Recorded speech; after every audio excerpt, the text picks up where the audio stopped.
Hello my dear students, this is Sir Naseem Dulfikar. Please subscribe my channel and also press the bell icon if you want to get daily lessons on chemistry and English. तो liquid portion या liquid state को हम आज start करेंगे। Liquid state के बारे में आप जानते हैं इंटरमीडिएट स्टेट है सॉलिड और लिक्विड के, सॉलिड और गैस के बीच में, ठीक है। और लिक्विड स्टेट में जो मॉलिक्यूल्स होते हैं वो ना तो फार अपार्ट होते हैं ना ही क्लोज टुगेदर होते हैं, बल्कि एक उनमें एक इंटरमीडिएट डिस्टेंस होता है उनके मॉलिक्यूल्स के बीच में, जिसकी वजह से लिक्विड्स का शेप तो फिक्स नहीं होता, लेकिन जो है वो उनका एक जो वॉल्यूम है वो फिक्स होता है, ठीक है।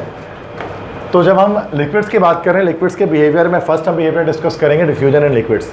लिक्विड्स के अंदर डिफ्यूजन, इससे पहले हमने गैस के अंदर डिफ्यूजन देखी थी। गैसेस डिफ्यूज़ करती थी, मतलब हायर कंसनट्रेशन से लोअर कंसनट्रेशन की तरफ जाती थी, डेंसर मीडियम से रेयर मीडियम की तरफ जाती थी, ठीक है। जहाँ पर ज़्यादा होती थी वहाँ से कम की तरफ मूव करती थी, स्प्रेड आउट होती थी मॉलिक्यूल्स। बिल्कुल सेम वैसे ही जो है वो लिक्विड्स भी डिफ्यूज़ करती हैं और डेंसर मीडियम से रेयर मीडियम की तरफ मूव कर रही होती हैं। लेकिन जो लिक्विड्स के डिफ्यूजन की स्पीड है वो जो है वो गैसेस के डिफ्यूजन की स्पीड से स्लो होती है, कम होती है। लिक्विड्स के अंदर डिफ्यूजन करने से मुराद, जैसे कि आप देखो कि आपने क्या लिया, एक पानी ले लिया वाटर, और पानी में आपने रेड इंक के कुछ ड्रॉप्स आपने डाल दिए। जैसे ही आप रेड इंक के ड्रॉप्स उसके अंदर डालोगे तो क्या होगा, वो फैलना शुरू हो जाएगा, स्प्रेड होना शुरू हो जाएगा, लेकिन बहुत स्लो स्प्रेड हो रहा होगा अगर आप उसको मूव ना करें, हिलाएं ना। तो वजह क्या होती है, गैस तो बहुत तेज़ी के साथ डिफ्यूज़ हो जाता है, फैल जाता है, लेकिन लिक्विड उतनी तेज़ी के साथ फैल नहीं पाता। वजह क्या है कि लिक्विड्स के मॉलिक्यूल्स उनके करीब करीब होते हैं ना, तो जब वो दूसरे मीडियम, तो जब एक इंक के मॉलिक्यूल्स हैं तो वो वाटर के मॉलिक्यूल से कोलाइड करते हैं, और कोलिजन्स की वजह से, टकराने की वजह से क्या होता है, इनकी स्पीड स्लो डाउन हो जाती है। स्लो होने की वजह से वो स्लो डिफ्यूज़ कर रहे होते हैं। अरे बात समझ में। तो एक रीज़न आता है, पेपर में सवाल आता है कि why the rate of diffusion of in liquids is less than gases, के लिक्विड्स के डिफ्यूजन होने की स्पीड गैसेस से कम क्यों होती हैं, तो उसकी वजह समझ में आ गई। ओके नाउ लिसन, देखो लिक्विड पोर्शन जो हम पढ़ रहे हैं ना, देखो gas portion, liquid portion, solid portion, 3 portion है चैप्टर नंबर 2 में। गैस पोर्शन के अंदर जो उसका मेन पार्ट है वो न्यूमेरिकल्स का है, वो आप जानते हैं, ठीक है। न्यूमेरिकल्स को ही पढ़ना है, गैस पोर्शन को पढ़ना है। इस तरह लिक्विड पोर्शंस को पढ़ने के लिए हम यहाँ पर पढ़ते हैं शॉर्ट नोट्स। शॉर्ट नोट्स इसके बहुत ज़रूरी हैं। शॉर्ट नोट और रीजंस, ये 2 चीज़ें बनती हैं। शॉर्ट नोट्स में सरफेस टेंशन पर शॉर्ट नोट है, विस्कोसिटी पे शॉर्ट नोट है। ये 2 इंपॉर्टेंट शॉर्ट नोट हम इसको डिस्कस करेंगे। आज हम विस्कोसिटी पे डिस्कस कर रहे हैं, कल हम सरफेस टेंशन पे बात करेंगे, ठीक है। ये इसके और उसके रीजंस हैं जो हर टॉपिक से रिलेटेड हैं, सरफेस टेंशन, विस्कोसिटी, एवापोरेशन, सबके रीजंस हैं। साइंटिफिक रीजंस भी आते हैं पेपर में, तो वो डिस्कस करेंगे। देन सॉलिड पोर्शन के अंदर जो इंपॉर्टेंट चीज़ है वो डिफरेंसेस हैं। कुछ डिफरेंसेस आती हैं, like amorphous solid, crystalline solid के बीच में डिफरेंस आ जाएगा, पॉलीमॉर्फिज्म, आइसोमॉर्फिज्म, इन सब चीज़ों पे डिफरेंस आता है। तो हम चूँकि लिक्विड पोर्शन स्टार्ट करें, तो मैं यहाँ पर आपको फर्स्ट शॉर्ट नोट आज हम डिस्कस करने वाले हैं। शॉर्ट नोट से मुराद कि आपको एटलीस्ट 2 पेज आपको भरने पड़ेंगे मुख्तलिफ इन्फॉर्मेशन से। तो अगर इन्फॉर्मेशन अगर आपको याद हो, अगर समझ में आ जाए तो उसको लिखना आसान होता है। तो विस्कोसिटी पे बात करते हैं, ठीक है। विस्कोसिटी जिसको लजूजियत कहते हैं। विस्कोसिटी, इसको जो डिनोट किया जाता है जिस ग्रीक अल्फ़ाबेट से, उसको हम कहते हैं ईटा। ईटा से हम डिनोट करते हैं विस्कोसिटी को। ईटा एन की तरह होता है, एक टांग खींच देते हैं उसकी, तो फिर ये बन जाता है ईटा। डेफिनेशन क्या बन जाती है, जैसे बच्चे यहाँ पर बता रहे हैं कि फ्लूइड फ्रिक्शन, फ्लूइड फ्रिक्शन को हम कहते हैं विस्कोसिटी। जैसे आप देख सकते हैं जब कोई गाड़ियाँ वगैरह चलती हैं, ठीक है, तो जब गाड़ियाँ चलती हैं तो फिर क्या होता है कि उनको फ्रिक्शन का सामना करना पड़ता है। वो जब वो रगड़ खाती हैं तो वो सॉलिड फ्रिक्शन होता है, और ये फ्रिक्शन फ्लूइड के साथ भी होता है, लिक्विड्स में भी होता है। इसको हम कहते हैं विस्कोसिटी। मिसाल के तौर पर पानी और शहद दोनों को जब एक साथ आप बहा दोगे तो शहद को ज़्यादा फ्रिक्शन का सामना करना पड़ेगा बनिस्बत पानी के, वो स्लो बहेगा। तो यही जो फ्रिक्शन है फ्लूइड का, उसको हम कहते हैं विस्कोसिटी, या the resistance to the flow in liquid is called viscosity. किसी लिक्विड को बहते हुए जिस मज़ाहमत का सामना करना पड़ता है, जिस रेजिस्टेंस का सामना करना पड़ता है, उसको हम कहते हैं विस्कोसिटी, ठीक है। अब इस लिहाज से हमारे पास जो है वो विस्कोसिटी होती किस वजह से, चूँकि जब लिक्विड के मॉलिक्यूल की सरफेस पर मूव कर रहे होते हैं तो वो क्या होता है, वो मॉलिक्यूल सरफेस के मॉलिक्यूल से रगड़ खाते हैं, टकराते हैं, कोलाइड करते हैं, जिसकी वजह से स्पीड उनकी कम से कम होना शुरू हो जाती है। तो एक्सप्लेनेशन के लिहाज से जब बात की जाए तो उसके अंदर 2 तरह के लिक्विड हमारे पास होते हैं, ठीक है। एक लिक्विड जो हमारे पास होता है उसको हम कहते हैं विस्कस लिक्विड। विस्कस मतलब वैसे तो गाढ़ा भी होता है, गाढ़ा है लिक्विड। और एक लिक्विड हमारे पास होता है उसको लोग कहते हैं mobile liquid. Viscous liquid and mobile liquid. Viscous मतलब गाढ़ा। विस्कस लिक्विड जो भी होगा तो उसकी क्या होगी, इसकी जो है वो हाई विस्कोसिटी होगी, इसकी विस्कोसिटी हाई होगी। और मोबाइल लिक्विड की जो है वो लो विस्कोसिटी होगी। मोबाइल के मतलब क्या होते हैं, मोबाइल मतलब ईजी टू मूव, हर वो चीज़ जो आसानी से मूव कर जाए उसको हम कहते हैं मोबाइल, जैसे mobile phone easy to move होता है। तो मोबाइल लिक्विड जिसकी विस्कोसिटी कम होगी, जो आराम से मूव कर सकती है। तो विस्कस लिक्विड में हमारे पास एग्जांपल आ जाएगी, जैसे कि डीजल आ गया, विस्कस होता है। इस तरह ऑयल आ गया, विस्कस होता है। इस तरह हनी आ गया। हाँ, डिस्कस होने की वजह मतलब क्या, मॉलिक्यूल करीब होता है? जस्ट करीब करीब मॉलिक्यूल होता है। फैक्टर्स में हम डिस्कस करेंगे उसकी वजह डिटेल में, क्या वजह होती है, अभी मैं यहाँ पे थोड़ी देर बाद आऊँगा। अभी जस्ट मैं डेफिनेशन वाइज बात कर रहा हूँ, ठीक है। मोबाइल लिक्विड जिसकी लो विस्कोसिटी होगी, जैसे कि आपके पास पेट्रोल हो गया, या पानी हो गया, वाटर हो गया, या इस तरह से कैरोसिन ऑयल हो गया, मिट्टी तेल हो गया, ठीक है। तो ये सारे के सारे मोबाइल लिक्विड होते हैं जो आराम से फ्लो कर जाते हैं। तो विस्कोसिटी के लिहाज से हम दो तरह से डिवाइड कर देते हैं लिक्विड्स को, विस्कस और मोबाइल में, कि विस्कोसिटी जिसकी विस्कोसिटी ज़्यादा होगी वो ज़्यादा रेजिस्टेंस का सामना कर रहा है, वो स्लो मूव करेगा। जिसको लो विस्कोसिटी है उसको जाहिर सी बात है रेजिस्टेंस का सामना कम करना पड़ रहा है, वो फास्ट मूव करेगा, ठीक है। फॉर्मूला क्या होता है विस्कोसिटी का? फॉर्मूला हम इसलिए नहीं बता रहे क्योंकि न्यूमेरिकल्स नहीं करने। There is not a single numerical in this portion.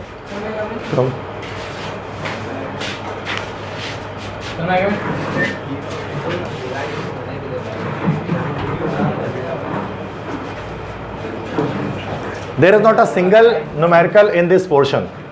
Liquid portion के अंदर एक भी न्यूमेरिकल नहीं है। जैसे गैस पोर्शन में एक भी टॉपिक ऐसा नहीं था जिसमें न्यूमेरिकल नहीं था, वैसे इसमें एक भी टॉपिक ऐसा नहीं है जिसमें न्यूमेरिकल है। सही है, मतलब सब किसी में भी नहीं है। तो जितने न्यूमेरिकल से आपने चैप्टर 2 में पढ़ ली है, मतलब शुरू में। तो यहाँ फॉर्मूला क्यों लिखा रहा हूँ, फिर मैं बच्चे कहते हैं कि फॉर्मूला क्यों लिखा रहे हैं? Just for finding out the unit, ताकि यूनिट हम निकाल सके फॉर्मूले। तो फॉर्मूला याद होता है तो यूनिट निकालना आसान होता है, फिजिक्स में भी ऐसा ही करता है, ठीक है, बिल्कुल। तो फॉर्मूले के लिए हमारे पास यहाँ पर विस्कोसिटी का फॉर्मूला क्या होगा कि viscosity is equal to pressure into time. Pressure को जब टाइम से मल्टीप्लाई कर देते हैं तो फिर आपको विस्कोसिटी पता लग जाती है। मतलब किसी भी लिक्विड पर यूनिट टाइम में कितना प्रेशर अप्लाई हो रहा है, जितना ज़्यादा प्रेशर लगेगा उतनी विस्कोसिटी होगी, ठीक है। तो pressure into time is called viscosity. इसको हम शॉर्ट में लिख सकते हैं, तो हम इस तरह भी लिख सकते हैं, eta is equal to P into T, time. सही, एक ही बात है। But we don't have to solve the numericals of this portion, just unit निकालते हैं। अब यूनिट दो निकाल लेते हैं, ठीक है। एक यूनिट हम निकाल लेते हैं एसआई सिस्टम में, एसआई में जिसको आप लोग कहते हैं एमकेएस सिस्टम में, और एक यूनिट हम निकाल लेते हैं इसकी किस में अंदर, सीजीएस के अंदर निकाल लेते हैं, ठीक है। सीजीएस सिस्टम के अंदर निकाल लेते हैं। एसआई सिस्टम में यूनिट क्या निकल जाएगी इसकी, तो प्रेशर। तो प्रेशर की यूनिट क्या हो जाती है एसआई में?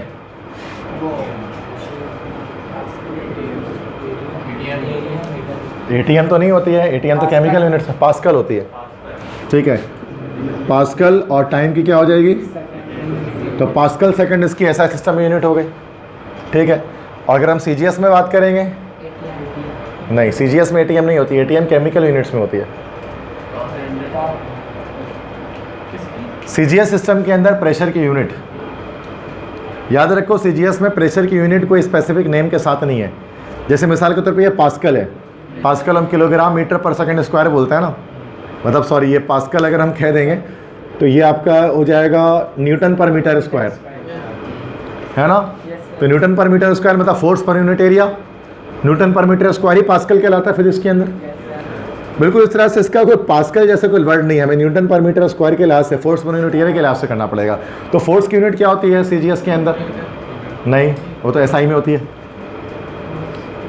एनीबडी नोज फोर्स की यूनिट क्या होती है सीजीएस में? डाइन। तो डाइन होती है फोर्स की यूनिट, तो डाइन पर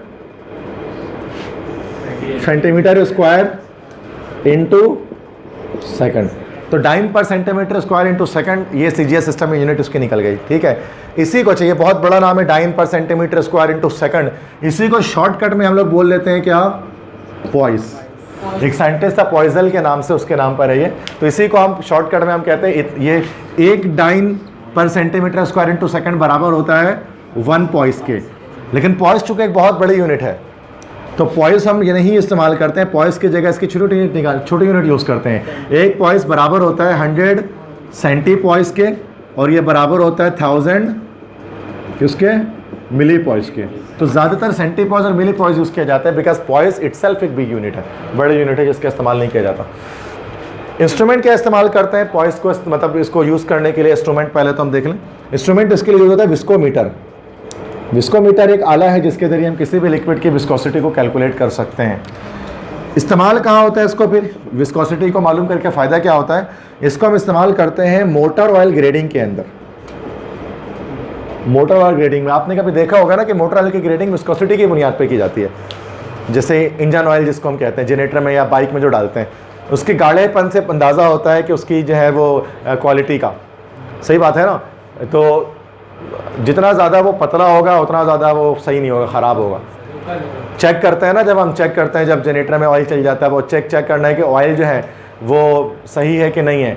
तो क्या करते हैं, उसमें ऑयल लगाने के बाद उंगली में से रखते हैं, यूँ करके चेक करते हैं।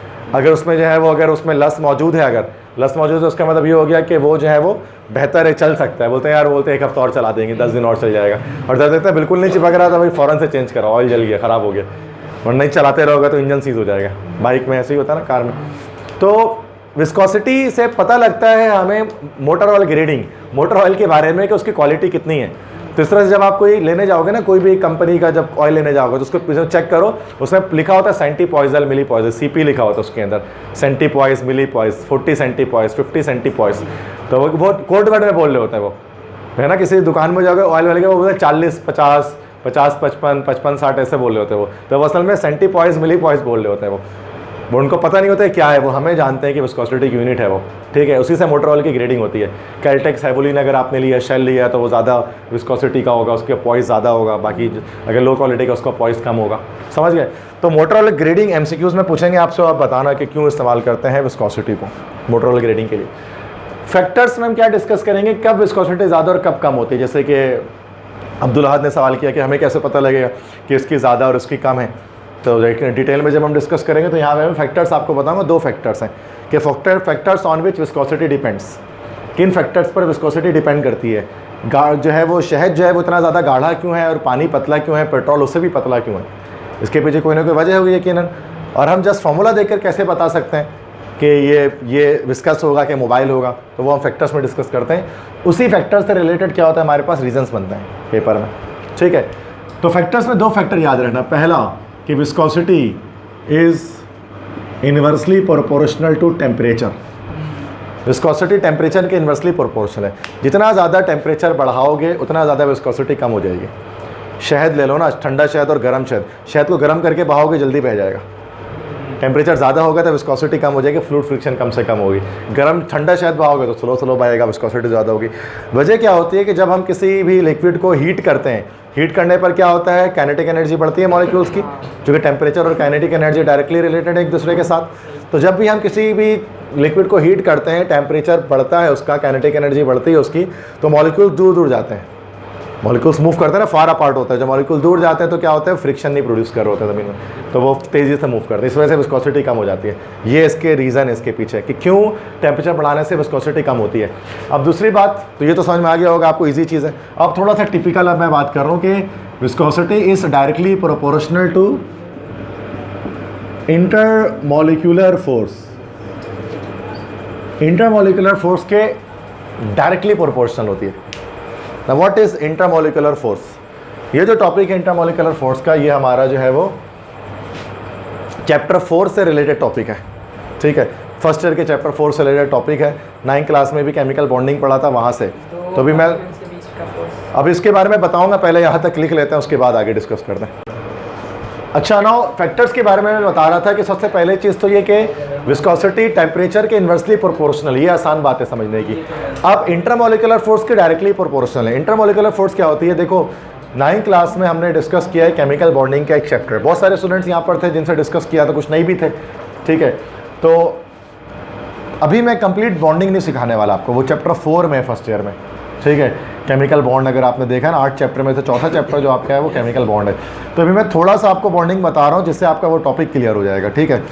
तो हमें पता है कि जो केमिकल बॉन्ड होते हैं ना, केमिकल बॉन्ड वो 2 तरह के होते हैं, ठीक है। कौन कौन से बॉन्ड्स होते हैं, एक हमारे पास कहलाते हैं प्राइमरी बॉन्ड्स और एक हमारे पास होते हैं सेकेंडरी बॉन्ड्स। पहले प्राइमरी बॉन्ड बनता है, फिर सेकेंडरी बॉन्ड बनता है। जैसे आप पहले प्राइमरी स्कूल में एडमिशन लेते हैं, फिर सेकेंडरी स्कूल में एडमिशन आपका होता है, सेम वैसे ही। तो एक ही स्कूल के अंदर कभी प्राइमरी सेकेंडरी दोनों होता है। तो प्राइमरी बॉन्ड को ही हम लोग कहते हैं, इसी को हम लोग कहते हैं इंट्रामोलिकुलर फोर्स। इंट्रामोलिकुलर फोर्स, जबकि जो सेकेंडरी बॉन्ड होता है इसको हम लोग कहते हैं इंटरमोलिकुलर फोर्स। तो there is a difference between these two, कि इंट्रामोलिकुलर फोर्स और इंटरमोलिकुलर फोर्स। देखो वर्ड्स में डिफरेंस है। प्राइमरी बॉन्ड क्या होता है? प्राइमरी बॉन्ड ऐसा बॉन्ड जिसमें एक एटम दूसरे एटम से जुड़ जाता है। एक एटम दूसरे एटम से जिस फोर्स से जुड़ेगा, इस फोर्स को हम लोग कहेंगे that is called primary bond. ये आपको प्राइमरी बॉन्ड दिख रहा है। सेकेंडरी बॉन्ड क्या होता है? सेकेंडरी बॉन्ड में अच्छा एटम एटम मिलकर मॉलिक्यूल बना लेते हैं। तो अगर कोई मॉलिक्यूल दूसरे मॉलिक्यूल से जुड़ रहा है, it is called a secondary bond. तो फिर हम इसको सेकेंडरी बॉन्ड कहते हैं। ठीक है, जैसे मिसाल के तौर पे ये एटम एटम से जुड़कर ये बना हुआ है एक यहाँ पर मॉलिक्यूल, और यहाँ पर भी क्या हुआ है कि एटम एटम से मिलकर एक मॉलिक्यूल बना हुआ है, और दी थर्ड आपके पास मॉलिक्यूल आपको दिख रहा है। उसके अंदर जो आपको दिख रहा है प्राइमरी बॉन्ड्स। ठीक है, अब क्या होगा, ये मॉलिक्यूल भी दूसरे मॉलिक्यूल से कनेक्टेड होते हैं। इसको हम लोग कहते हैं सेकेंडरी बॉन्ड या इंट्रामोलिकुलर बॉन्ड, इंट्रामोलिकुलर फोर्स, जो एक मॉलिक्यूल को दूसरे मॉलिक्यूल से जोड़ता है। डॉटेड लाइन से इसको हम शो करते हैं। ठीक है, जैसे if you take a glass of water, कि अगर आप जो है वो एक गिलास अगर आप मतलब पानी का अगर आप ले लें, ठीक है, तो उसमें क्या होता है कि पानी के बहुत सारे मॉलिक्यूल्स होते हैं, जैसे कि 1 2 3 4 बहुत सारे मॉलिक्यूल्स होते हैं पानी के। अब पानी के हर मॉलिक्यूल के अंदर, ये पानी के 4 मॉलिक्यूल्स हैं, तो इसमें क्या होता है HOH, मतलब इस तरह से बॉन्डिंग होती है ना, हाइड्रोजन ऑक्सीजन हाइड्रोजन वाटर, इस तरह से बना होता है बॉन्डिंग करके।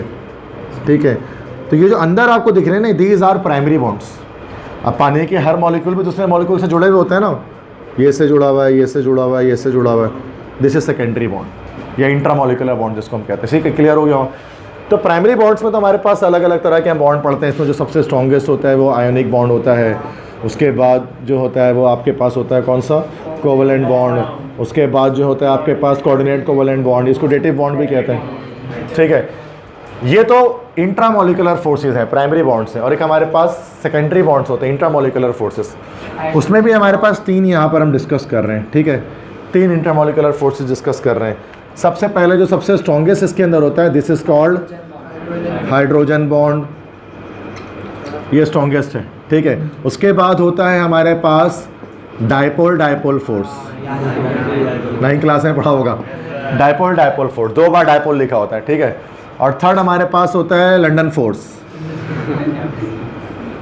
लंदन फोर्स को हम एक और नाम देते हैं डिस्पर्जन फोर्स भी इसको हम कहते हैं। 9th क्लास में ये सारे आपने जो है वो डिफरेंट तरह के टॉपिक्स आपने डिस्कस किए होंगे।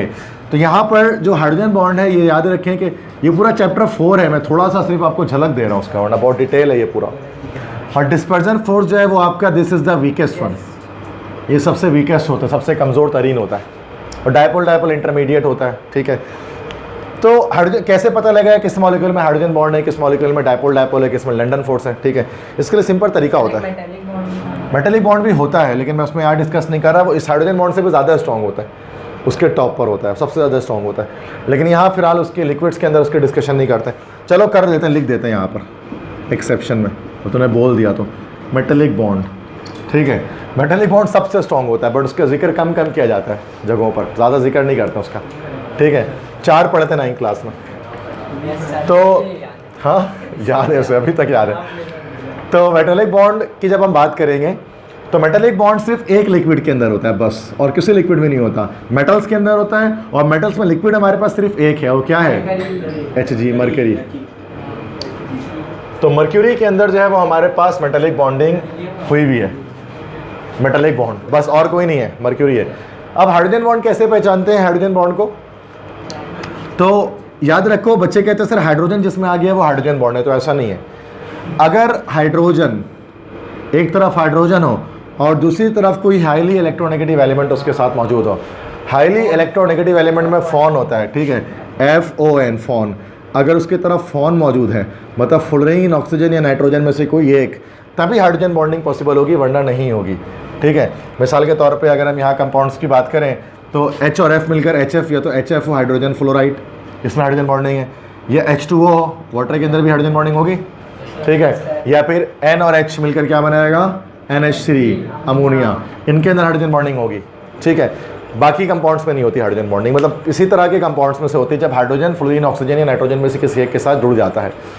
जब हम डायपोल डायपोल फोर्स की बात करेंगे तो डायपोल डायपोल में बस दो पोल्स होते हैं, एक पॉजिटिव और एक नेगेटिव पोल। ठीक है, इसकी बात हम करेंगे। डायपोल मतलब दो पोल्स। जैसे जब HCl की बात करेंगे तो HCl है ना, ये हाइड्रोजन बॉन्डिंग नहीं है। बच्चे बोलते सर हाइड्रोजन तो है, लेकिन दूसरी तरफ जो है वो कोई हाईली इलेक्ट्रोनेगेटिव एलिमेंट नहीं है, फॉन नहीं है, तो बस ये प्लस माइनस की अट्रैक्शन है, इसको डायपोल डायपोल फोर्स उसको हम कहते हैं।